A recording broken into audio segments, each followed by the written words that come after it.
seatbelt? Is this going to go off in the hitch? And then are we going to... Let's go.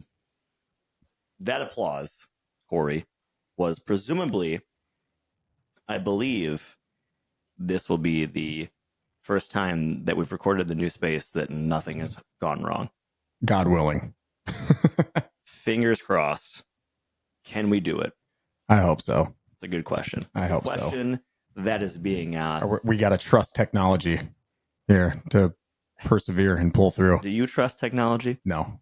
No, I don't. That's what we're talking about. Yeah, but that's fine because hello and welcome to the Average Bros Gym podcast for your fitness. Well, your hosts with eerily similar names, Kory and Croy, give you fitness, health, and life advice. It seeks to meet you where you're at. No polarizing, no black and white text, no polarizing opinions or something. Just genuine advice and good conversation. And I feel like without pulling it up, that was actually not terrible. No, it's better and better every time. Thank you. I feel like we're shooting percentage is going up. Yeah. You know, I'm not knocking down like 49% from three, but I'm like creeping up. Like it was like 38, now it's like 39. Oh, if you're already shooting a 38 to 39, okay, yeah, that's actually still a great 3-point percentage. Well, I'm saying because every one of these episodes is a fucking banger. Yeah. So obviously, we're here today on. Well, it's Saturday today. Yeah. July 6th. We've got Murph here.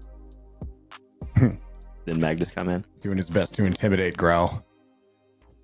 It's not that intimidating. Go get her, Murphy. Go get her. Dude, dogs' reactions to people when they come through the door are some of the greatest things in the world. Yeah. Mm-hmm. Like Stevie or Murph, just being able to see, like, because Stevie will do a lot of the same stuff where that if she doesn't know who's at the door, even though she's the biggest baby in the world, you'll hear her do the I'm like, oh, what are you gonna do, you big sugar puff? Like nothing. I mean, she is. The thing is, though, because there's a large misperception in the world of the dangerous nature of pit bulls. And so I think that if she's a pit bull and growling, I think that would deter a lot of people from maybe doing something. Yeah. But again, in reality, obviously she loves humans. Oh right? God, she's yeah. Big sweetie, but you know, she's protecting you. Yeah. That's cute. It is. She Murph is adorable. the same. Murph is far less intimidating. Do you think Murph has an idea of where he lines up in the hierarchy of dogs?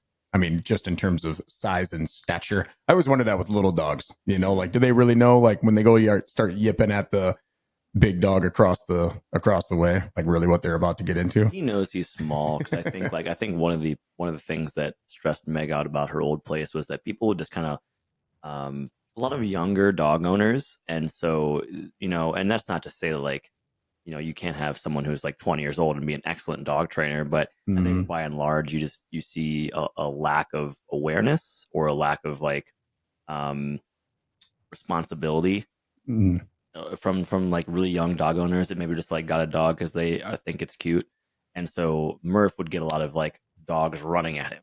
See, that's you know not acceptable. Or someone that had their dog off leash and like, you know, not in an area that would be natural for it, right? Like kind of just like walking around and like, well, if you don't have a great recall, because we came across a dog yesterday that, you know, was off leash, and the trainer, like, you know, the owners, I mean, regardless of what I think about it being off leash, I mean, the dog was very well trained. It was off leash. We actually passed right by it because we were on the same path. And, like, nothing happened. The dog didn't lunge, didn't move, nothing. And so like that is one thing, but that's like the minority of trained dogs, I would say. Yeah, I mean, and I'm on the party of I have a very well trained dog, and anybody that you come across in terms of family and friends, coworkers, whomever, I mean, I think you would also attest. I mean, for the times that you've been around Stevie, like she's very well behaved in terms of walking. If I choose to let her off leash, it's going to be in an area that I feel very comfortable with. My ability for her to come back to me, her recall is great. Obviously, I'm not going to have her off leash, I think, within a confined space such as an apartment complex. I don't think that's necessarily the most conducive area to be able to do that. That's complex courtyard, short, you know, like close quarters like that, elevator doors opening. Like, no, you got to have your dog on a leash and, you know, being something that you can control.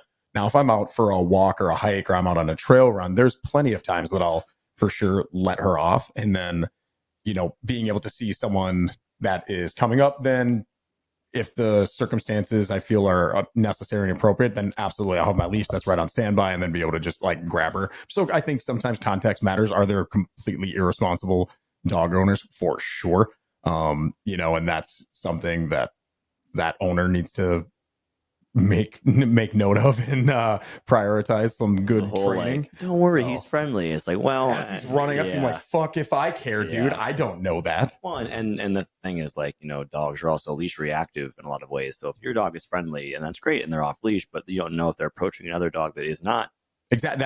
That too. It's like you want to do it for your own dog's protection as well. Like when I let Stevie off, if like I feel as though the other dog is potentially going to be the harmful one in that scenario, then I for sure want my dog to be able to recall when I want her to for her safety, just as much as I would, want to be wary of any other dogs in the area as well. Yeah. So again, definitely be a responsible dog owner for sure. This is now a dog podcast. So Michaela's thinking about getting one. I'm like, oh my God, kind of all for it. Yeah. What would she get? I think you got to go sometimes, always the classics. It's hard not to. Golden Retriever. I mean, they're just such love sponges. Anytime I see them, they always look like they have a smile on their face. And I think that's usually that. Gosh, I mean, it's got to be the most popular dog right along with Labs when you think. Our friend of the show, Ellen, who was on episode 6. Go listen to episode 6. That was phenomenal. Hey, Ellen. That was a good one. She's got 2 Goldens, and I think they're down in the Ozarks right now. She's got a family down there. And I'm just seeing from all of her Instagram stories, the dogs with like, Todd and Norman with their vests on, their life vests on, their life jackets, jumping in the water just over and over again, just living their best life. Oh gosh, man, are we all right now? This beautiful 4th of July weekend. Yeah, 4th of July itself was not very nice, but the weekend itself is going okay. Well, it was rainy for most of the day. But then at the end of the day, if I do recall, it was, well, I guess that was also the 3rd. The 3rd was the really nice day, and then 4th of July, it still wasn't horrible, not what it was projected to be.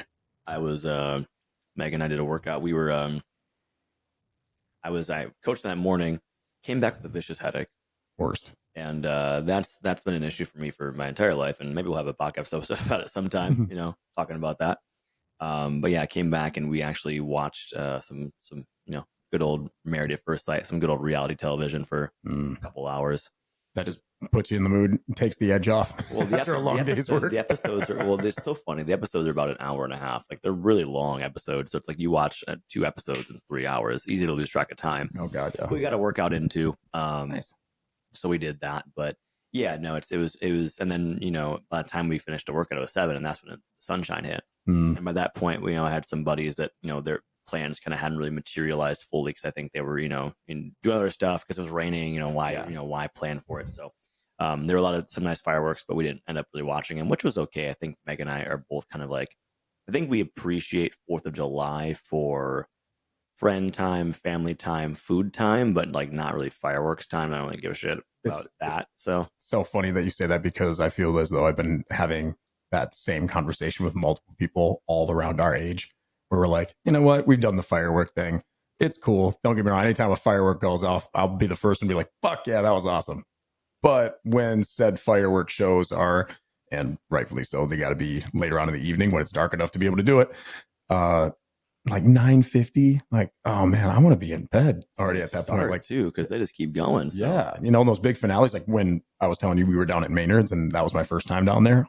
Holy shit, there was insane amount of people. It took us a good 15 to 20 minutes when we had gotten down there. We drove past Maynard's, and then every single side street you could possibly try to find, all filled up, no parking whatsoever. You had people, like if there was a spot available, people that were walking to Maynard's, which was a good half mile away in some cases, like that's where we had to walk.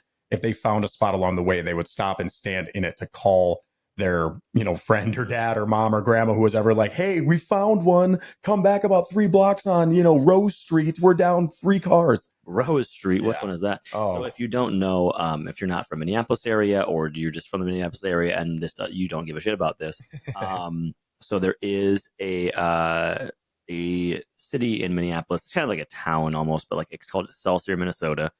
And that's where Maynard's is. Maynard's is like this nice restaurant on the water in Excelsior. Excelsior is kind of like a, I don't know, it's on Lake Minnetonka. Minnetonka, you maybe have heard of it if you're not from Minnesota. It's kind of like, places of it are pretty like bougie, I would say. Oh, it was popping. Yeah. I think it's just kind of like a cultural thing for like the western suburbs. Like, and if you're from like the Minnetonka area, like you could live your entire life around that lake and like not ever go anywhere else. Hmm. You know what I mean? Like you'd have everything you needed because there's lots of like smaller neighborhoods, the smaller cities, and around like the lake. And I mean, it's a massive, massive lake. Oh, it was So it's like beautiful. It was beautiful. people that go to Maynard's have like there's probably I mean there's like a culture surrounding it. You know what I mean? So we've been there one time last summer. It's a nice place. There, I yeah, love Excelsior. It's a beautiful area. loved the experience. Yeah. The parking was a fucking nightmare, but once we got down there, we sat down. I mean, looking over the docks behind all the boats pulling in, and then the way that the sun was coming on down later on that night after, like we had talked about, a little bit of a rainy day, you knew it was just going to be the perfect Sure. night for 4th of July fireworks out there on the pond. We didn't end up staying for it. We wanted to get back because we were worried about Stevie being a little nervous around the thunder, which we tried some CBD gummies and those worked out pretty well. She was out, but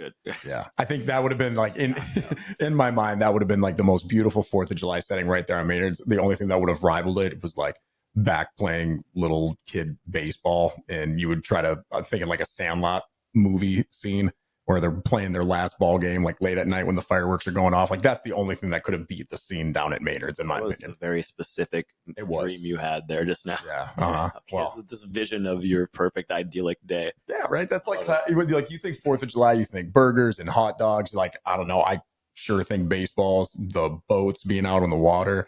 Yeah, there is something to it. I think of people utilizing the American flag in every way known to man. Like I'm going to wear American flag socks and underwear. Oh yeah, and I'm going to have 2 around my shoulders and one. Yeah, I feel and the bandana with the hat on. Yep, that's what I see. I foresee that's what I see as like that setting. Oh yeah, yeah. No, we just hung out. It wasn't too crazy, and I had worked. I was working the next morning as well. I'd be at work at 5:45 a.m., which wasn't super early, but I was just kind of like, I don't know, wasn't feeling it. That's okay. We got plenty of stuff. We're doing like a grilling tonight with my parents. Like we're doing some stuff. Couple weeks as well if you're around. Yep.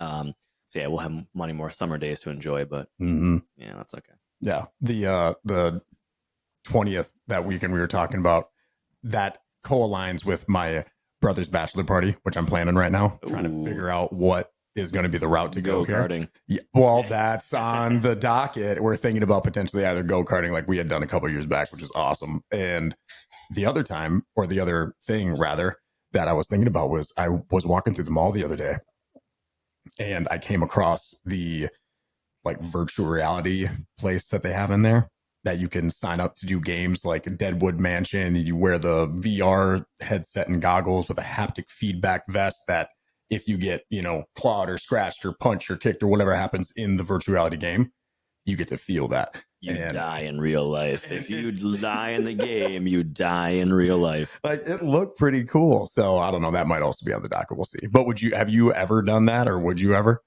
I haven't done the VR stuff. That'd be trippy. The one thing we did the last time we were at the mall, we did like laser tag. Yeah. For like a team outing one time for work. That was pretty fun.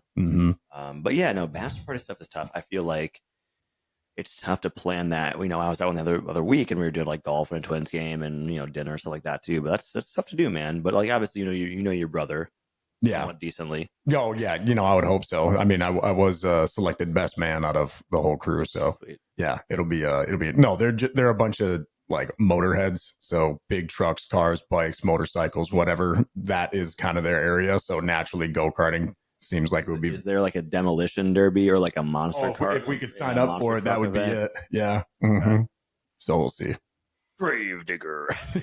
Maximum Destroy. Dude, I loved monster trucks back in the day. I mean, it's just like classic, I don't know, dude shit. Well, do you like there's like a meme going on in this a while ago. It's like every boy hits like 2 years old or 3 or whatever. And they base their personalities off of one of these dinosaurs, things. like heavy machinery, like a couple of other things. Like, I don't know, was that you? Oh God, yeah. I feel like you definitely go through stages as kids. Yeah, were you the dinosaur dork? Were you the car kid? Legos. I was the dinosaur dork, which I just saw a recent study that said apparently if you were really into dinosaurs as a kid, you might have a higher level intellect. As to if that is true, I do not know. I'm curious to see how they how they conduct those findings. Well, okay, based on this meta-analysis, I was so you were a dinosaur kid. I was like, I did Legos. My dad actually made when we were younger like a big kind of wooden table and Mm, like painted it different like settings, and that was kind of like our Lego table, we called it. mm, It wasn't an actual Lego table; it was like a wooden table, but it was just like it's where you had Legos on it. mm, But I was a big like aquatic animal person. mm. I had like books about sharks and books about like whales and fish. Like that was my forte Yep. for a while as a kid. So I don't know, like if that wasn't like really quite in there, but it could be like dinosaur adjacent, Okay. Yeah. like Hmm. animals. Animals. Yep. Those were always some of the coolest magazines that you could find as you were going through the library, is like the one with the big bear or great white shark, crocodile, lion.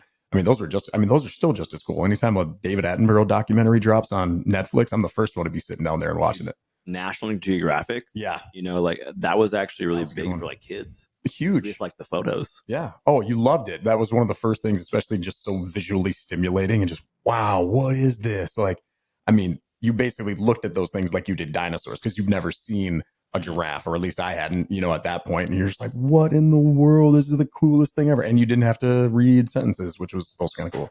Who wants to read I sentences? did. What was it? It was always cool to see. I enjoyed watching like seeing the photos of like like a human being next to a whale, Yeah. where it's like you could see the scale of these Yes. creatures, how massive they were, and it was Mhm. kind of like a real photo. So, oh my god, this thing actually exists. Right. And then I would just get scared when I went like lakes and like pools. Yeah.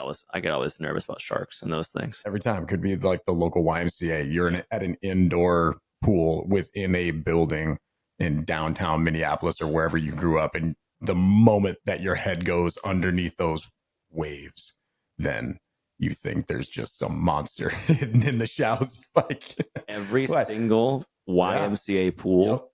in the greater United States Mhm. region has sharks in it. Yep. Exactly.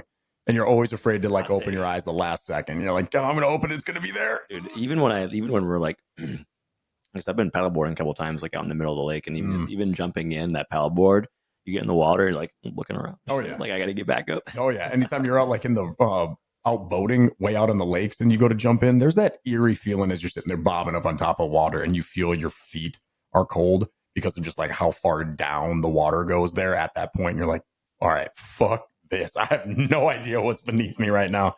And I don't really like it. Jumping back in the pontoon. Yeah. Oh, 100%. Up until, of course, it gets too hot and then you want to, dig Jump with the back in toes again. back and jump back in again. Yeah. Classic, like, I'm too dry. I'm too wet, No, there is something, especially like when you're around this time too. Like one of the last times that I was out on a pontoon, like, because my family, we didn't have the cabin up north. We never had any of the friends that had the cabin up north, nor the boat. But when we were really little, this is in preschool, elementary school, like getting to the point, at least for me, it's kind of hard to recollect a lot of those memories. Like, okay, if my dad or my mom mentions it or shows me a photo, then something might get jarred loose up there. Then I'm like, oh, that's right. But we always had a boat when we were really little. And the only thing that I can remember is sitting way in the back. And my parents would, when I was getting sleepy, kind of tuck me underneath like the little ledge of the seat back there and then just like snuggle me up with my blanket. And I always apparently love to fall asleep to the waves when you're just kind of, and that's about like the only thing that I can remember. It was just one of the things, as soon as they sold it, I was, oh no, I want that. Like I always loved being able to be out there on the water. There's something so calming about it. Yeah, good thing they were on a speedboat going 40 miles an hour and your ass just bounces that seat. Yeah, to be honest, I probably just got like some very minimal concussions there as a child. It's probably not great for me as a developing baby at that point. Who knows? You probably got to do some research on that. Don't worry. that too. That too. CT is coming for us all, Kory. Oh God. No, but I'm like that. I mean, those pontoons, they travel so slowly, and like, yeah, when you have those smooth waters, that's really nice. Sunny day coming in, like towels over you. I love that. Do you ever think about that with your playing days in sports? Like, I only played football all the way through high school, but then with the amount of information that has been released about CTE and concussions, as to, man, what if I did something a little bit like I never got completely knocked out and completely blackout from a hit, but there was so many different times I could count where you're seeing stars and you're like, man, with how fragile the brain is and those type of traumatic head injuries, doing something like dementia or Alzheimer's and offsetting those illnesses. I mean, that to me is like some of the scariest stuff you could possibly like get into. Well, we got bad news for CTE. I mean, I know that some of these early studies came out. This was back in like, when was I in community college? Like 2011, 2010. Like the early studies were coming out. This when Chris Henry died, and they revealed that he had that.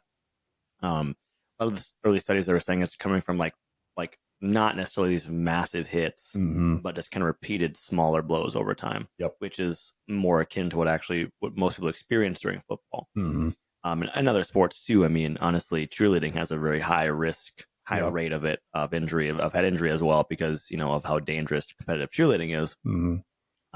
Gymnastics too, I'd imagine. I think in soccer even too, because of Soccer the heading. too, yeah. Oh yeah, all the headers. So it's one of those things where it's like, well, you might have people that have such variable experiences. You might have someone that shows signs of CT, but like it never impacts their life in a demanding way. Yeah. And you have people that obviously take their own lives. Junior Seau being one of them.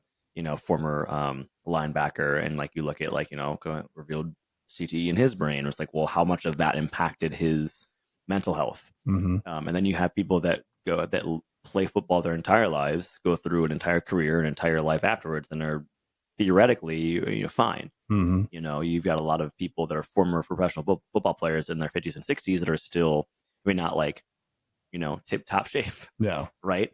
Because they've got a lot of other bodily harm that's befallen them. But they don't show those same signs. So I think it's at least similar to a lot of different experiences where it's like, you might do CrossFit for years and never have a knee injury, but then you have someone who does it for 5 months and has a knee injury, right? So it's like, I don't, you can't ever predict it, unfortunately. Yeah. But I think that like it's safe to say that it impacts most people that play football for a long time, or for a decent amount of time in general. Yeah. It depends on the severity of it. And then as more information comes out, as more research is conducted on those athletes, especially early on within their careers, like if we start seeing that trickle down, or the data to come from collegiate sports in high school and even earlier on, like how that will potentially change parents' willingness to allow kids to play into certain sport. I wonder what the numbers would already look like, especially for football, and the changes in which that they've done to mitigate contact within practices and off-season protocols and all the things to benefit the players' overall health and longevity well into their, ideally professional career. But then you see some of the most high-profile athletes, and you're just taking that into consideration as yourself as an athlete potentially going to pursue a career that could have tremendous payoffs in terms of your salary and income, your ability to be able to create, at that point, lifelong wealth, not only for yourself, but for your kids and grandkids in some cases. And you're just playing that hand that, oh, if I go into this, the more times that I play, every time I strap on the helmet or load up the gloves for a boxing match, a la like Muhammad Ali, like you see where he's at in the deterioration there.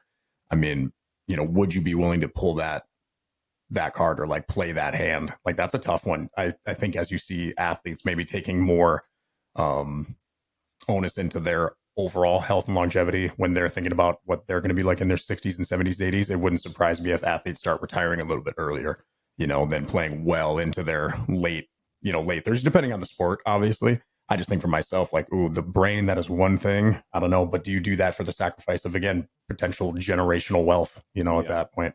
It's a really hard question. You've already seen there are a lot of football players who have retired somewhat early. Yeah. I know there was a guy that did like have like a couple of years. Luke Kuechly, I know did. Kuechly did. He was a little bit longer, but he had some diagnosed concussions, so I think he was probably smart to that too. Get out. That too. But yeah, there have been a lot of people that have been like 1 or 2 years, 3 years, and the average NFL career is 3 years. You hear that a lot.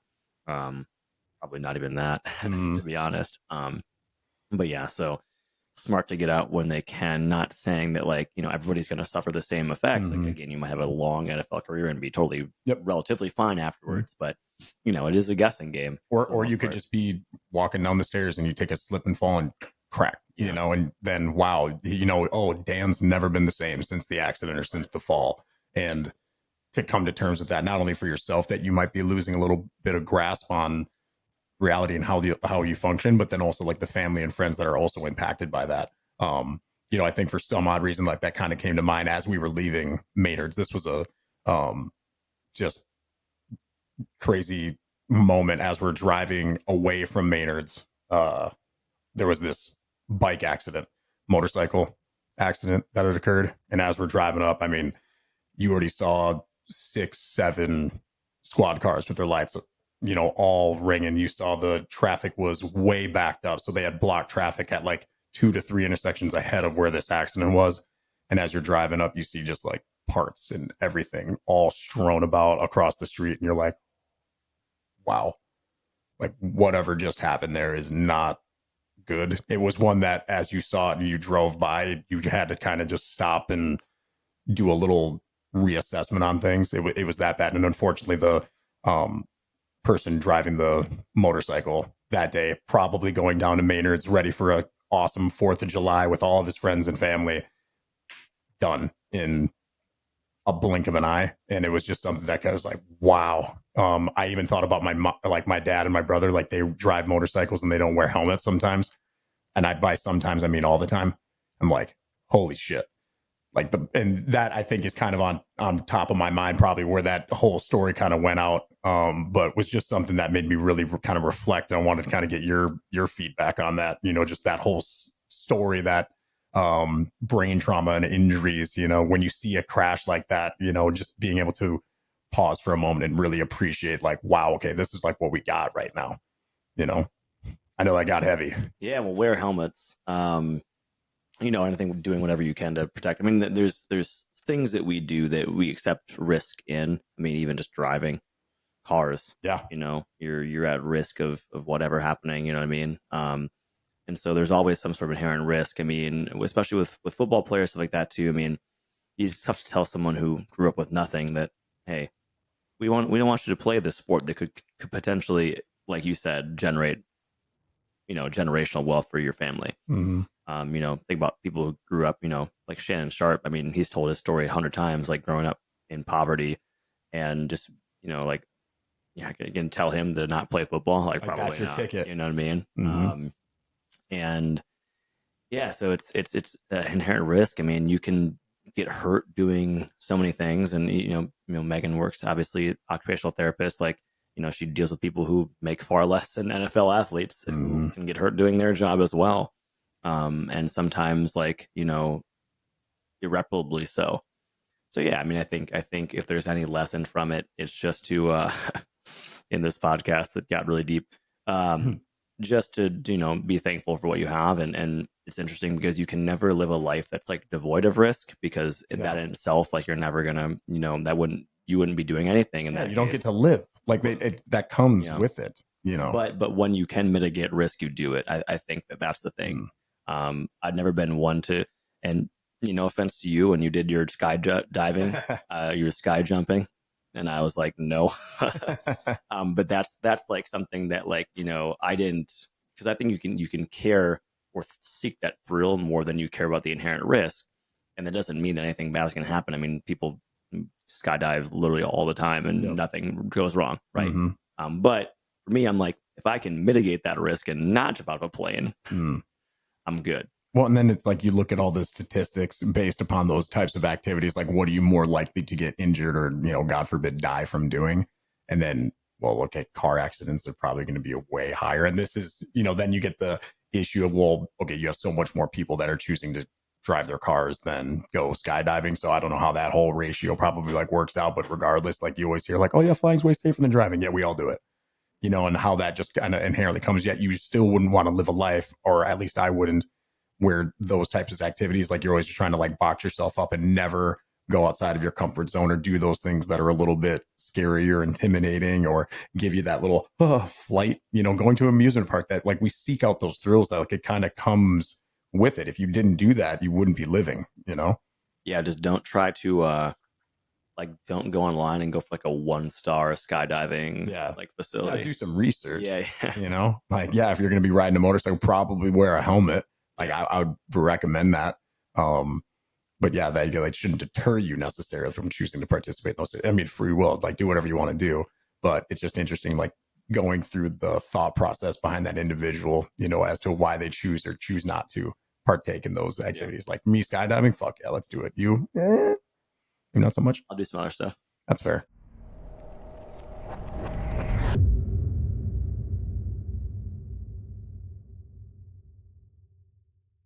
Mm-hmm. On that note, you wanted to talk about some things Mm. that each of us personally, like, believes are kind of like, the keys to, like, a healthy lifestyle, and seeking balance in, like, health and wellness and improving your health. Mm-hmm. And I don't know if did I say that, like, Yeah, more or moderately less. correctly? Okay. Yeah.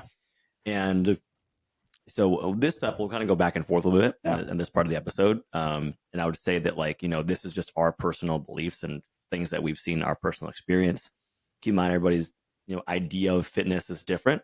But, like, generally these are pretty good rules you can follow. And again, there's no, like, polarizing, like, 5 things you fucking must do, I swear to God, if you don't do it. But, what's to stop us from making a really, like, clickbaity thumbnail? I don't know. Yeah, right. Not much besides my own abilities. So yeah, let's. I mean, do you have like a list of 5 you wanted to start off with? I'm gonna kind of free flow mine. I didn't brainstorm too much ahead of time, but Yeah. I'm okay. And again, to kind of like frame this, like what would be kind of somebody new is coming to me and they're like, if you had to just list 5 things that I could do that is going to drastically improve my overall health and well-being, both physically, mentally, emotionally, what would you recommend doing? And that was kind of just the idea that had popped in my head. Thought it would be something interesting to discuss. And my very first one would be making sure that you are getting good quality sleep. I think a lot of times we over do it with the train hard mentality. It's like you gotta go and yeah, all right, if you're sleeping 8 hours, like you should be sleeping 6, and like we've all heard that kind of shtick. But again, in terms of like your health and well-being, if you don't get a good quality, like I would say 7 to 9 hours in a cold dark room where you can recharge, your body can repair itself. It's also great for hormone regulation and being able to control those hunger hormones. Again, sleep would be the main thing that I would focus on. Like that's got to be the base of your pyramid, I think, in which you got to build. like it. What'd you say? Um, Again, this is gonna be just completely fucking like made up. Well, not made up, but you know what I mean. Like what's the word for it? Improvised. Yeah. But for me, I think the first part is like integrate movement into your daily like routine. Like just very basic, very simple. I know it's kind of vague as well, but integrate movement into your life. So stop seeing movement as something separate from your routine, where it's like, oh, I've got my work routine, then I have to go to workout, or like, oh, I have to go to workout. Like integrate movement throughout your day as best as possible. Mm. And that could be taking the stairs. That could be dancing while you're cooking. Mm. That could be like, listen to music or just do it solo, whatever. Mm-hmm. That could be, taking a break for 30 minutes to do, some sort of like yoga, some stretching, whatever that is. Like integrate movement into your routine in some way. Set an alarm on your phone every 45 minutes so that you go do 10 air squats. Like when you're doing laundry, fold one shirt, then put it back in the dresser, and then go back to fold another one. Put it into your schedule too. Like some people live by the Google Calendar. Well, most of I us do not. Well, I mean, from like a regular appointment standpoint, maybe not Golder, but it's like what you're doing on a day. Like I got to be here at this time. I'm going to be there. So it's like set a time and place for yourself to do that activity. Yeah, my Google Calendar, much to the chagrin of my bosses, I do not live by that thing. I'm trying to do better. But yeah, integrate it into your life. You know what I mean? Like don't see it as something separate from your routine. It is part of your routine. It is something that you will do with your routine. And that can be movement in an exercise class. It can be movement that just feels good for you in that moment. That can be movement to celebrate joy, to celebrate whatever you're doing. That could be, like, I don't know, maybe every single day you want to do like you go to the driving range. Maybe every day you do a little skateboarding or something, like whatever that movement is for you, integrate into your life and have that be a daily thing that you do. Yep. I like how we both started off with something that you can integrate in, or that you could like focus on. It's not like immediately taking something away, which kind of goes to my second one, which would be I would prioritize a good amount of protein within your diet and partition that out throughout the day. So like 30 to 50 grams every couple of hours throughout your day, like generally like right away in the morning, then a good meal like later on at night, satiates you for a longer period of time, higher thermic effective food. We talked about these other various aspects of why a high protein diet can be and generally is a very good method for people to incorporate in if their goal is to do a little bit of body recomposition. It's great for muscle protein synthesis, health span, all the things. That would definitely be my second one, is getting a good quality of just protein in throughout your day. Ideally 1 gram per pound of body weight, if not even like a little bit more in most cases for people. I think would be like a really good great to start with the nutritional side of things. I have a question for you then. Yeah. Because obviously there's caveats to that. Because you wouldn't take like let's say a woman who is getting into fitness training. I mean, she's like in her 40s, something like that. She's never done it before. If she weighs like 225, Okay. probably wouldn't have her to have 225 grams of protein. Not necessarily. No, not necessarily. Sure. Yeah, if she's that, brand new, new. Yeah, I mean, obviously it's like it's circumstantial. I mean, if I'm going from somebody who I think the average right now, I would guess if I was to look at literature would be something around maybe 60 to 80 grams of protein most that the average person maybe consumes on a day. And if again you miss that calculation, there it would be like roughly 1 gram of protein per pound of body weight is a good spot to start. Or for ideal body weight too would be a great place to start. So again, you have the person that's 220 but they want to be at 185. It's like, cool, well then your goal weight is like 185. Use at least 185 for your protein then. I think that would be a great spot to start. Again, then it prioritizes muscle protein synthesis. Like right away in the morning, you're able to satiate your hunger hormones for longer periods of time. And again, you add something as opposed to, again, pulling something away or out of your routine. So I've heard too, and this one is a little bit more in depth, but like, let's say you do like some sort of body composition assessment, whether that is like a DEXA fit or like an in-body or like a bod pod. We used to have those at the University of Minnesota back in the day. Bod pod. I've never done one of those. Oh my God, the body pods are so fun. They're basically like, it's air decompression and it's effectively looks like a giant egg. Nice. With like a glass door and you like step inside of a glass like window. Egg. It's really cool. But like those machines will estimate your skeletal muscle mass. Yep. Like multiplying that by like roughly 2 is a good place. So like for instance, I think my skeletal muscle mass, according to my latest in-body scan, which are great to do. I'm putting myself on blast right now. Nice. Someone's gonna be like, "Oh wow, he has so little muscle." Yeah. Anyways, body comp. Oh my God, my head hurts. And if you're ever worried about doing like a body composition, like don't worry, it's just numbers. It's just numbers. It doesn't define who you are. No. It's not reflective of other things going on. So right now I'm at like 82 pounds. Nice. Of skeletal muscle mass, which if I multiply that's 164, it's actually pretty close to my weight what I'm going for. Yeah. I would say I shoot for around 150 to 170 grams a day. Yep. And so like mine, the last time that I did my in body, I want to say it was right around like 98. So again, yeah, multiply by 2. I'm around. Bro, okay. I'm trying to break that 100, man. I really am. Dude's like, yeah, actually I have like 18 pounds more muscle mass than you do. Fuck, man. It's like he's just flexing.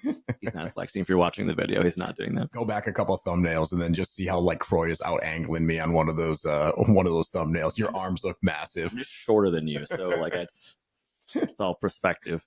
Okay, so I got prioritize your sleep 7 to 9 hours. You got to get at least again a gram per pound of ideal body weight per se of protein. Prioritize protein. That would be my second one. Mine is very vague. Integrate movement into your life in some capacity, 7 days a week. Do not, there you go. Unless like obviously people are sick and things like that happen where it's like you wouldn't be doing some sort of movement, but integrate it every day as best you can. Yep. Man, 2 for me, motherfucker. I should have written them down. What is my second one? I don't know. Okay, so if I'm thinking personally, I'm thinking personally. What am I gonna do? I fuck with sleep too, but I won't say that. Oh, you can double up if you want. Well, I mean, yes, I want to sleep longer. I never do. But that's big one for me. That's why I'm so fucking cranky sometimes. I'm trying to go to bed at night. I would say, man, I might cut some of this out of the fucking show. It's like a full minute of me thinking of my next. How am I gonna get to 5? How am I gonna get to 5? I can't even think of one. I'll take real. Want me to hit you with 3? Think of one. What do I do? Okay. Okay. Here's the deal. I've had a very historically awful relationship with like fruits and vegetables. Like I like bananas and apples historically, and that's pretty much all I've eaten. That's it. Right. So like for me, my New Year's resolution was to have a serving of fruit every day. And yeah, you might think, wow, that's actually really low, but it was more than what I was doing, right? So I think like in general, you talk about nutrition with protein. I'll talk about nutrition as well. I think you should have like a serving of either fruits or vegetables at every single meal. Every time you eat food, snack, full meal, whatever, having a serving of fruit or vegetables at least. Yeah. Right. Um, and like I'm kind of getting there. I'm doing fruit more often now. I don't have it every single day. There are times where I miss it, but like I'm having way like because I set that intention, I have much more. I've eaten much more than I would have if I did not. Yeah. In previous years, in previous lifetimes, I just didn't have it that much at all. You know what I mean? Yeah. Well, no, and fruits and vegetables are going to be great. I mean, especially for fiber, blueberries. I love blueberries. Berries in general are great, both for fiber content and then also just like the nutrient value that you're going to be able to get from those. And it's also for anybody that's going to freak out about the sugar, from fruit. It's like, no, you're fine. If you're going to freak out about fucking fruit, it's fruit. It's fucking. If someone listens, it is fucking fruit. If anybody tells you to not eat fruit because there's sugar in it, punch them in the mouth. Yeah. And tell them both lips. The Average Bros Gym podcast sent you. Nice. Punch them in the mouth. No polarizing black or white takes. No telling you the way to do things, but yeah. Except when it comes to this one thing. Physical violence. Initiate it. No, don't do that. No. But that's a load of malarkey. Yeah. But no, that is a great one. That is a great one. I always look forward to my fruits, like nature's candy. I know it's like a very hippie granola type of thing to say, but I mean, really though, it's great. That's what your parents also tell you to eat fruit back in the day. It's nature's candy. That's nature's candy. No, fuck you. But I mean, now going from, if you had to put a big ass bowl of fruit right in front of me, and then you had all the various like highly overly ultra processed type of snacks and candies at a big bowl, I'm like, oh, I'm gonna go for that fruit bowl 1000% of the time. You're gonna eat that, feel great. You're gonna eat the other stuff, and you're gonna feel like a bear that got shot with a tranq dart. Like it's not gonna go well. One thing too, like so refreshing too. Like, man, we can go from there. Is that like there's so many varieties of like high volume foods that you can have, and by high volume I mean like you're gonna be able to eat more of it for fewer calories, right? Because like you've seen probably a lot of videos where it's like they'll show kind of like two things side by side, yes, and the amount of calories in one thing versus the amount of calories in the other, and it's like you can eat like a full bowl of broccoli for like the same. And obviously you're not gonna eat a full bowl of broccoli. Like who's gonna do that shit? But you know what I mean? Like looking for those high volume foods that you can have more of that are going to actually fill you up, or like and like structuring your meal around those. I'm not saying give up anything else, because like you can still eat the other shit you want, but just the majority of your food should come from those kind of high volume foods. Yeah, it's kind of funny too. Sometimes I'll get commented on my meals that'll eat. They're like, "Oh my god, you're not going to eat all of that, are you?" I'm like, yeah, I'm going to eat all of that, and it's like a pound of ground beef, and then I have some rice with it, and then I have like a banana and an apple and some baby carrots off to the side. I'm like, yes, I'm going to eat all of this. But again, the nutrient density of it, and then the overall caloric density of those foods is not going to be nearly as much as what I would have with maybe some other options, and it's going to be extremely filling, satiating, nutrient dense, all of those things. And I don't feel bad about having it, nor do I get the sugar crash afterwards, a lot of the cases. So yeah, adding in some fruit and veggies into your diet, 1000%, go for it. That's a great one. All right, number 3, Kory. Going 3, you got to strength train at least like 3 to 4 days a week, ideally. I would like to see that. You pair that with some good quality sleep and protein, then you strength train regularly, just in work through your body in all ranges of motion at those particular joints.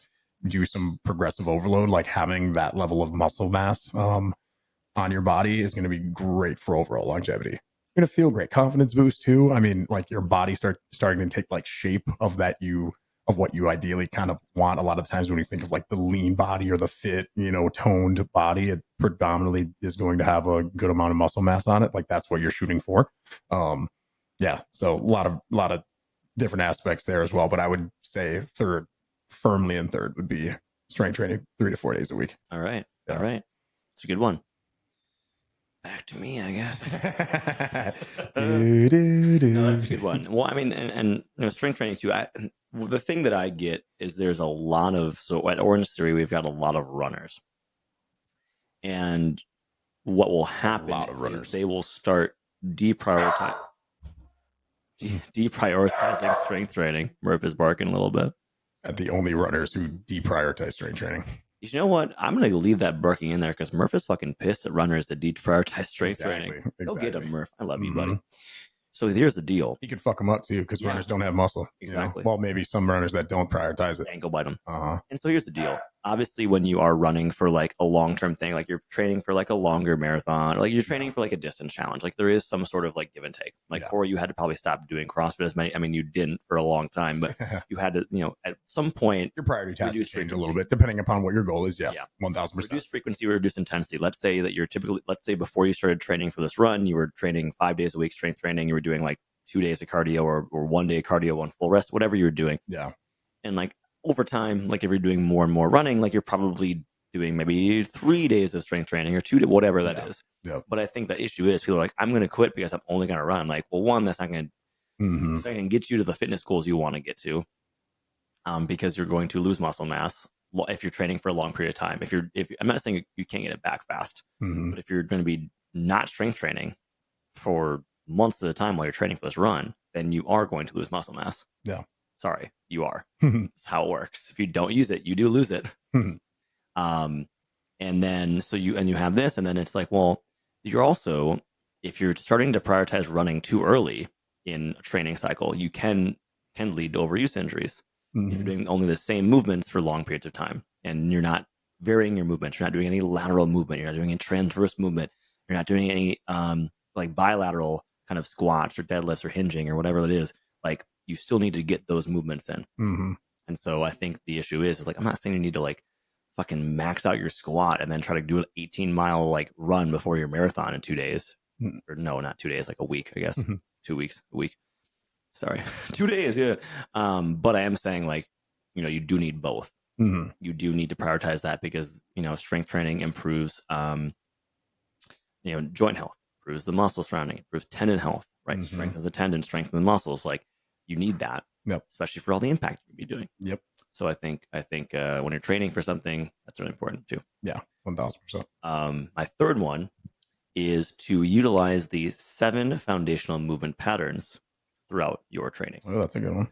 7 foundational movement patterns are, Kory, what's one? Squat, hinge, press, pull. Hold on, right after this. I forget the other ones too. I was going to say squat, hinge, press, pull, lunge. Yeah, lunge. There's also gait, like running. Gait. 6. Last one. Like a rotation.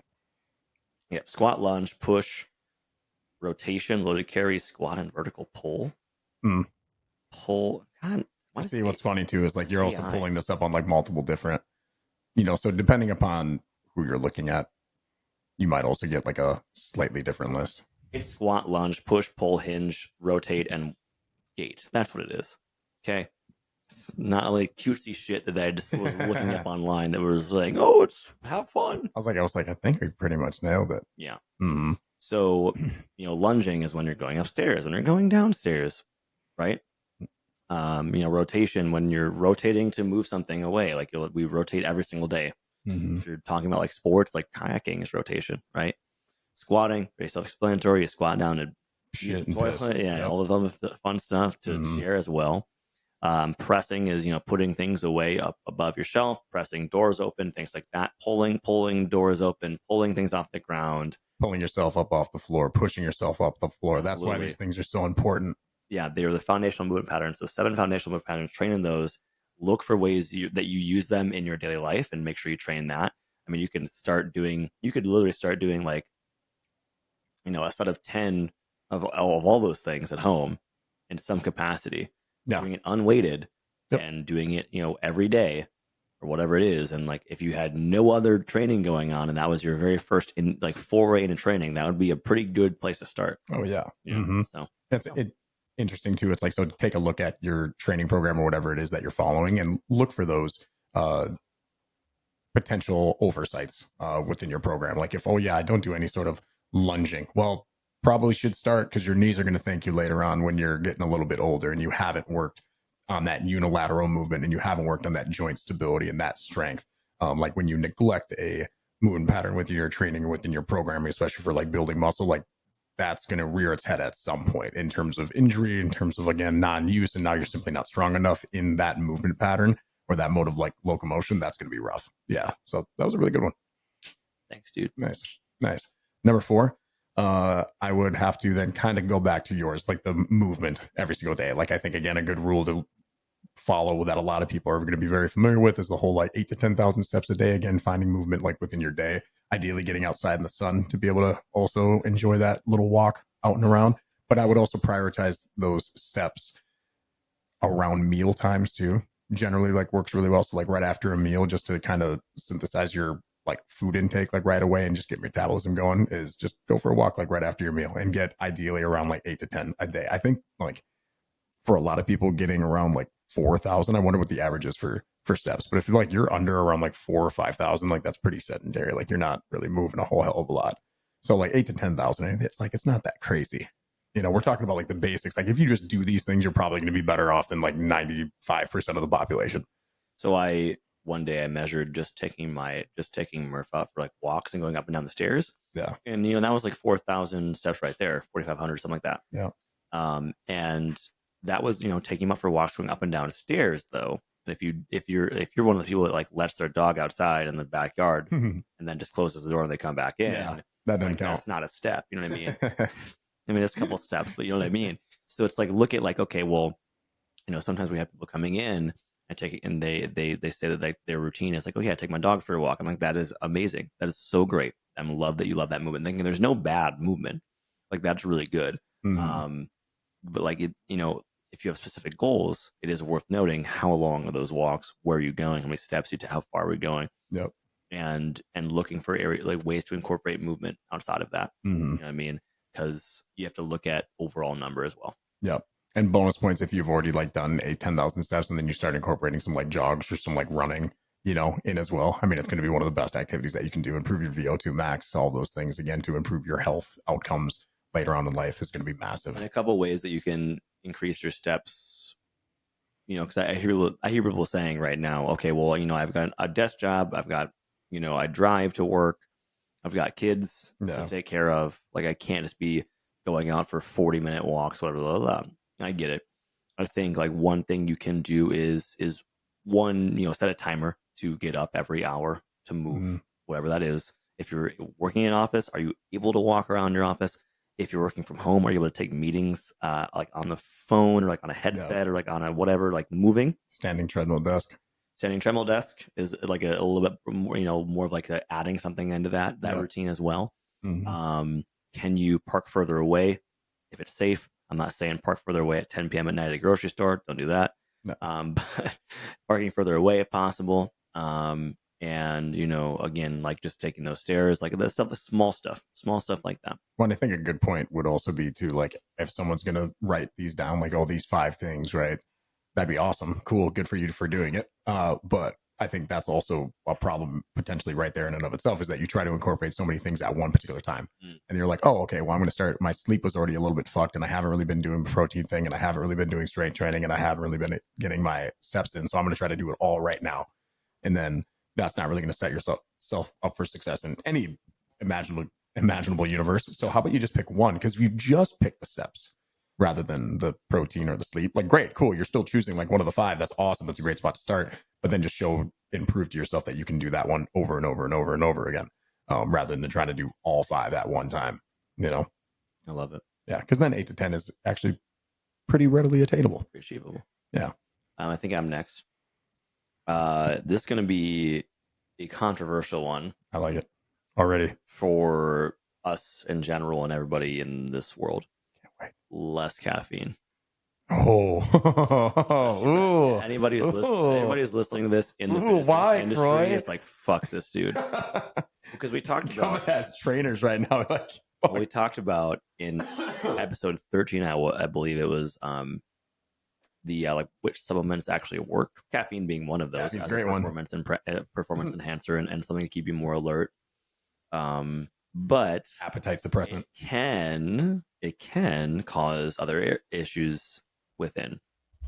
I know for me, it was causing an issue with my sleep.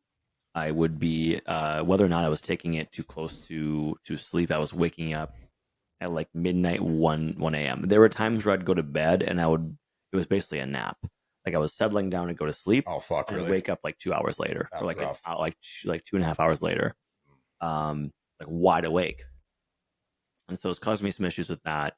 And so I've kind of like at one point I went to only coffee, like only like one source of caffeine a day. And then, well, then I was like opening more like consistently, and I was getting kind of tired. So I started kind of, oh, we'll have like an Alani Nu or like a Celsius or like a, here and there. Mm-hmm. But then it was being my normal again. I would just like have coffee in the morning, then I would have like a Celsius later. And so I was still doing like 300 some milligrams caffeine. So the thought is right now, the research, quote unquote, has shown like 400 milligrams is like the high end without experiencing adverse side effects. Yeah, daily recommended allowance. However, if someone was new to caffeine and they had like a 300 milligram bang, it'd be off the fucking walls and could experience some serious health issues versus the person who already has 200 a day and then just having a bang on top of that. I miss those days. I know. Right? Back when you first started caffeine, though, like first started pre-workout, like how much that hit you. Like now, I'm kind of a little bit. I still take it every day. That's actually one thing that I've been curious about doing, as well as going on just like a caffeine detox for a while, but I just have not been able to muster up the courage to be able to go down that deep and dark, lonely road. Dude, I haven't even done a full one. I've just like I just had less caffeine. Like I've just had one. My caffeine intake is like a cup of coffee, or like nice. I have like a new like energy drink that's like 112 milligrams, so it's like a roughly equivalent to like maybe like a more caffeinated coffee. But I would say that's right on par. Yeah, because like Alani Nu, Celsius, those are all 200. 200, yep. Like Ghost energy drinks, those are all 200. Yep. And so it's nice to have a little bit less than that. Some get up like 3+. Oh yeah, but those are like really extreme ones. The bangs and range are 300. Mm-hmm. There are like ready to make pre-workouts. Like Total War has one, I believe, or maybe I forget what the actual brand is, but 350, like that. Mm-hmm. So just being aware of that.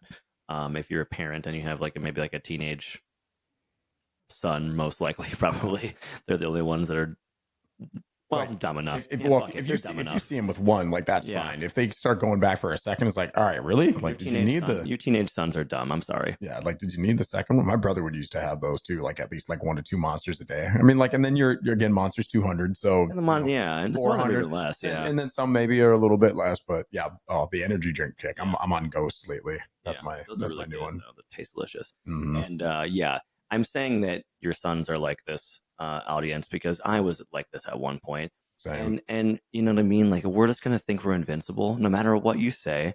And so try to limit the bangs, try to limit like the reigns. I don't know if anybody's listening to that. From once Bang and Rain make a energy drink that's less than 300 milligrams, then I'll promote it. Yeah. But right now it's a lot, especially for young people. Yeah. Because they won't know their limit like us old people do. Well, we'd like to think we do. I'm old as fuck. Yeah, we're getting there. I know. Anyways, you don't even stand for fireworks anymore. Too much caffeine can cause just like the irritability. It can cause anxiety. It may not cause anxiety, but like increase feelings of anxiety, irritability, increased feelings of anxiety. Struggle with sleep. I was really bad. Too far later on in the day. I would have these really bad like jaw clenching, like had like headaches, like all this stuff. So it's definitely just worth mitigating that. I would say if you're like, hey, you know what, I want to commit to that. Have 1 serving of caffeine a day, whether that's a coffee, whether that's like a little bit of a higher energy drink, but that's it. Go off of it then. Like doesn't matter how tired you are, drink more water. I'm not saying that's gonna cure you, but it's gonna help take your mind off it. So drink more water, drink more electrolytes, a little bit less caffeine. Nice. Electrolytes is a great one. Yeah, hydrating. That would be about a close one for me too. Is like if I was to choose a 5th one, I'm not going to choose this one. I got one other one that I want to put in there.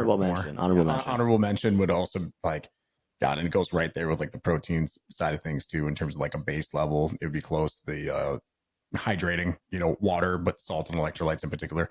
But the last one that I guess I'll put on, and this would actually be like taking one away, would be the alcohol and like additional sugar intake that we predominantly show as a nation. Be like severely limiting or close to restricting that as much as possible. And do it for a period of time and see just like how your body responds. Like if you can go for like a good 30, 60, 90 day stint with no alcohol and like very, very limited amounts of sugar throughout your diet as best you can. Again, not necessarily saying fruit, like incorporate that in, but like eating fruit. Yeah, that's fucking fine. But like any of the other stuff that we all know and again, truly love, just do without it for a good period of time and then come back to me and see how well the body is feeling, maybe like how your skin is cleared up or whatever. There's just not really going to be benefits of those in the long term for your overall like health. And we all kind of know it too. Like, come on now, at this point, the research is out. Like, yeah, alcohol is not going to be great for you. Like, there can you incorporate things in moderation? Sure, but I think again, it's a lot closer to elimination than moderation for a lot of people, or at least their understanding of it. So that would be my fifth. Yeah, I might even be allergic to it, or allergic to barley, or something like that. Because I've had some really negative experiences with even just minor amounts of alcohol Oh, really? as of the last couple of years. Oh yeah, like Mm. and when Megan's cousin's wedding the other week, we went there, and I had a Miller Lite, I had a two Spotted Cows, 3 beers, but they're all relatively low alcohol content. Like it's all like normal ales and lagers and stuff. That's a fucking Miller Lite. Mm. Come on. But I had 3 beers and it spent like 2 hours, and I was done drinking by like 5, 6 p.m. Well, we didn't go to bed until 9:30, 10, and I started to get a little bit of a headache, but I was fine. Like I was completely sober at the time. Like I wasn't like drunk going to bed, right? Yep. And I had woke up, early in the morning, vicious headache, nausea, through like was throwing up in her parents' like Ooh. one of her parents' bathrooms, Yeah. which is fine. It's fine. But it's like one of those things where I'm like, well, like what did I do to deserve that? Like was it the alcohol? Was it like the barley or the yeast or the whatever is in the beer, the hops or whatever? And so like sometimes it happens with more, sometimes it happens with like, sometimes one beer is enough to throw me over the edge and make me feel like I have a headache. Mm. Sometimes I'll have like a beer at like, 7 p.m. have a headache at 9. I'm like, what's going on? Or there are times where I'll have a couple drinks and be fine. And it's like sometimes like the cider is okay, the seltzer is okay, so it might be an ingredient in the beer. But then I've had like a non-alcoholic beer before and been okay. Yep. But that was something make me feel the greatest. So it could be some of that other barley, yeast, whatever. Yeah. Anyways, that's beside the point. Mm-hmm. So yeah, so I feel you. So I think like in general, if limiting that is really helpful. I tried to say like the other day I was talking to my class and I said, well, if your goal is to get 9 hours of sleep every single night, then you're probably not going out as much. Yeah. Because like the odds of you getting 9 hours of sleep after drinking till 1:32 a.m. in the morning is not great. Yeah. Now again, moderation. Like if you do want to go out and have fun, that's great. But like take into account what that affects then later on the next day. Maybe if you're hungover, like you're not moving because you're hungover for that day. Things of that nature. Maybe you're dehydrated, blah blah blah. So you're drinking more of this, that. Just kind of be aware of the context surrounding it. But ultimately do what is best for you and what's best for you in your life, I guess. Yeah. I saw one post that I kind of liked the other day that it was pertaining to alcohol, which it's like when you drink alcohol and especially overconsume alcohol, you're not just losing that day, but like you're losing another day on top of that for your body to recover. And let's be honest, it's not fully recovered for probably a couple days after that until you get the alcohol out of your system. So I mean, it's like costing you 2 days. Yeah. And I mean, God, is it really going to be worth it in the long run? Like, I mean, especially when you can do, like you said, like an NA beer, or like maybe just have one, but like drastically limit the amount that you are consuming. And you will reap some pretty good benefits, I would imagine. I think like social interaction is more fun when you drink less, because it's like, well, you can still have like a drink or two, but be like sober enough to experience the event and enjoy it. Versus like, have your friends take care of you, and it's like, it fucking sucks. That is the literal worst. I was having flashbacks almost when we were down at Maynard's, like looking around at the entire group that was around there and just being like, thank God I am not in that stage anymore of my life. And I loved it. Don't get me wrong. It was a blast, just like anybody else, having your couple of beers with your buddies and you're out enjoying it in the sun and you're having just way too much than what you probably know you should be having. But like you just get like the spins and you'd feel like ass the next day. And now I'm to a point where I couldn't even tell you like the last time that I remember having a drink. And like, God, I do not want to go back. The peer pressure the fuck out of you. I'm just kidding. No, I've got 2 watermelon sours in the fridge. I'm just like waiting because I'm like, I want to try it again at some point, but I'm just like, I don't want to get a headache. But last thing for me, I guess, would be I was just thinking about it, kind of like seeking community in your physical endeavors. That is a good one too. Because I think that like a lot of us, I mean, maybe not people listening to this podcast, but some of y'all out there might be like, enjoy your alone time and be more of a loner, quote unquote. And I think that's super normal. I think that there are times where, our modern era is exposed to so much stimulus all the time that we don't even hear ourselves like think sometimes.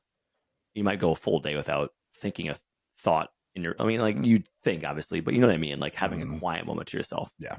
Fun side note, go see the quiet Quiet Place prequel. Good movie. I think it's like A New Dawn or something. It's definitely not A New Dawn. That's like Twilight, but go see Twilight too. Sure, whatever. I don't fucking care what you do. Are you Team Bella? Team no, not Team Bella. Are you Team Bella? Team Jacob? Are you Team Edward? Team Jacob? Ooh, which one's the wolf? Hottie werewolf. That's Jacob. I'm going wolf. Okay. I would much prefer to be a fuck. That's a whole other tangent. I don't know. I'd have to come back and answer that one. Give me some time to think. Do I want to be team werewolf or team vampire? Maybe they'll appear in our next fitness and folklore episode, volume 2. I'm going werewolf. I just think old Van Helsing movie with Hugh Jackman. Yeah. That's So seek a werewolf community for your fitness. No, yeah, the idea. I think the idea is though, it's like the accountability helps a lot. I think a lot of the times people join Orange Theory is because they're doing any a gym is because they want the accountability. They like having they like having the exercise program for them too, but they like having the accountability of like saying that like, oh, I'm going to be there, or like, oh yeah, my friends, I'm going to work out with my friends, whatever. I think that can help a lot. I think that just makes activity and movement a place that we enjoy, and a place that we can share with others. And so I think that makes us more likely to do it, and also makes that activity more enjoyable and hits more than just our physical form. You know what I mean? I said that in a weird way, but it hits more than just our, it hits the emotions, hits our mental state, our spirit, right? It uplifts us in a different way. And so I think like seeking community for your movement, whether that is a fitness class, whether that's a run club, I talked about. Yep. Go watch last week's episode. Great example of a phenomenal community. Yeah. Whatever that is, right? Seek that community for yourself. And I think that your movement practice will benefit from that greatly. And so will your mental health. So yeah. And I think that can even look at examples of your closest friends as well too. Like, if one of your friends is already like a very avid exercise or workout, person trained, like reach out to them. They'll be more than happy to kind of like set you up, or join us for like a workout. That can be like just a community right there. Like look at your closest peer group or your friend group.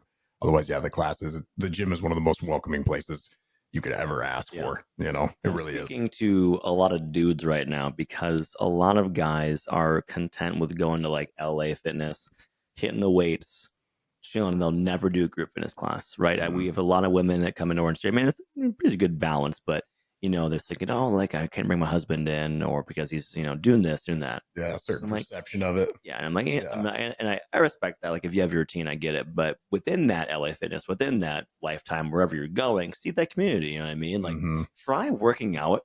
I know it's gonna sound really weird. Try working out with no headphones in one day. It's fun. When I do that, there are times where it's like maybe not as intense, but it's more efficient, and I'm also more willing to fucking talk to people. 1,000%. If someone is like looking at my machine, or like looking at something, I'm like, hey, you want to use this? Or like, hey, you want to work in? Or like if I go up to someone, I'm like, hey, are you done with this? Or hey, are you using that? Like I feel more normal talking to people. Versus when I have headphones in, I feel like I'm just I'm in that state of like, don't fucking talk to me, even though like it's perceived as such. Yeah, it's perceived as such too. Even though it's not how I feel, like it looks and like externally. Like I'm just like, fuck off. Like you have that pasted on like on your forehead, and no one's gonna come in because it doesn't naturally facilitate conversation, because already you have to undo the headphone, or you got to tap it or whatever. It's just that awkward interaction. Now when you break somebody from their little autopilot mode that they're seemingly on with their headphones, versus when you don't have it off, it facilitates that conversation way more seamlessly. I'm already like a bearded man with tattoos. So like people don't want to talk to me anyway. Even though I'm only 5'7", so it doesn't like that not that intimidating, but it definitely can be like, I don't know if I should talk to this dude. But yeah, and so try doing that with no headphones. And again, like obviously still focus on your workout, but it's like I just feel like you're more likely to engage with others. Yeah. And then if you do find that that's not giving the community you need, I mean, like seek out other people. Try a fitness class sometime. Seek out a run club. Seek out whatever. Because I think that connection piece is really, really important. Yeah. So sports too, clubs that they're, oh, you're on like a kickball team that always plays on Wednesday nights. Like, awesome. It's more activity. Bam, right there. So it doesn't necessarily have to be the gym. I think eventually that would be a great goal to be able to work to. But if your, definition of success is getting somebody that is completely almost damn near sedentary and never getting off the couch and watching just rerun after rerun after rerun every day of the week, and now you've gotten them to consistently go to some volleyball night on Thursday or a kickball game on Tuesday nights regularly, or Saturday down playing softball with the group. Like down at the swimming hole. Awesome. That's Go down to the awesome. swimming hole every Saturday at the park.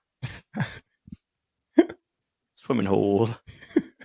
I was trying to pick like where that what would it be? Not the accent. Would it be accent? The voice? Yeah. This is my new Dungeons and Dragons character. Is that what it is? Yes. Oh, okay. Anyways. All right, everybody. That's going to be it for us today. Kory, any last final thoughts on this episode? I think there's a lot of different clickbaity titles and things that you can find where it's like top 5, just like how we did, right? Our best fitness health tips. And you're going to be able to find so many different examples, and you're going to be able to compare and contrast the ones that we have just listed with one that you maybe found online or some site. Again, we are all coming at this with, like, I like to think within our industry with the best intentions to want to provide the best information possible for you out there listening. And sometimes it can be pretty hard to decipher through, like, where do I start? There's a lot of different things, steps and protein or whatever. Cool. Whether it's our podcast or whether you listen to or another podcast, you saw some article online, Instagram post, whatever it is, with a various health and fitness tip. Like, pick one and then just stick with it for a little bit of time and ride it out and show yourself over the course of 30, 60, 90 days that you can stick to that goal that you set, and then start to add on another one. I think when it comes to these lists, we, as I mentioned before, are akin to wanting to incorporate them all in right at the same time. And then we end up doing them all half-assed and none of them actually stick. And then we're sitting around waiting for our next New Year's resolution. It's like, well, then you don't know what worked and what didn't. Exactly. If you're trying 19 things, then it's like, well, and I didn't, lose the weight I wanted to, or I didn't gain the endurance I wanted to. It's like, well, you don't know what works and what didn't because you did too much. Yeah. So it's like one thing at a time. It's like an elimination diet, but it's like adding into fitness routine. I don't know. Yeah. Bad, well, it's like I'll talk to my clients and stuff, and like I'll have them start on protein, and then their protein has been consistent as hell for 4 straight weeks. Like, cool. Now let's start doing that and this other thing, and now let's stick with that for the next 4 to 6 weeks. Okay, now you're demonstrating that you've done both of them, and we're starting to see like improvements. Cool. Then start to build. But the person that you throw 5, 6, 7, 18 different fucking things at, you're gonna look back after a week. They might have logged the first 2 days on MyFitnessPal for their protein. They logged in their notes section, what they did for their 30-minute walk. But then after 1 to 2 entries, it like all starts to just disappear. And then we're like, all right, well, now we're right back to square one. We could have just wholesale avoided this had we just been able to narrow just at least one down that you were going to have the highest success rate with. Yeah. I love it, team. Well, you can look for us all across the internet at averagebrosgympodcast@gmail.com. That's the email. You can email us there, averagebrosgympodcast@gmail.com. You can also find us on the Instagrams at averagebrosgympodcast. So follow us, give us some likes and follows and things. YouTube, Average Bros Gym Podcast. Maybe while you're watching this video, give us a like, give us a subscribble. It always helps. Subscribble. That's from History with Hilbert, was a YouTube channel that I used to watch all the time. Good guy, cool guy, good channel. So go ahead and follow us there. Patreon is up as well. If you want to support the show, $5 a month always just helps to kind of keep the lights on so we can continue doing what we're doing. But that is over on Patreon, Average Bros Gym Podcast. We'll link all this stuff. Otherwise, team, have a great rest of your day whenever you're listening to this. Even if it's 2 years in the future, what is going on in the future? Tell us more. Anyways, we'll see y'all very soon. Have a great rest of your day. And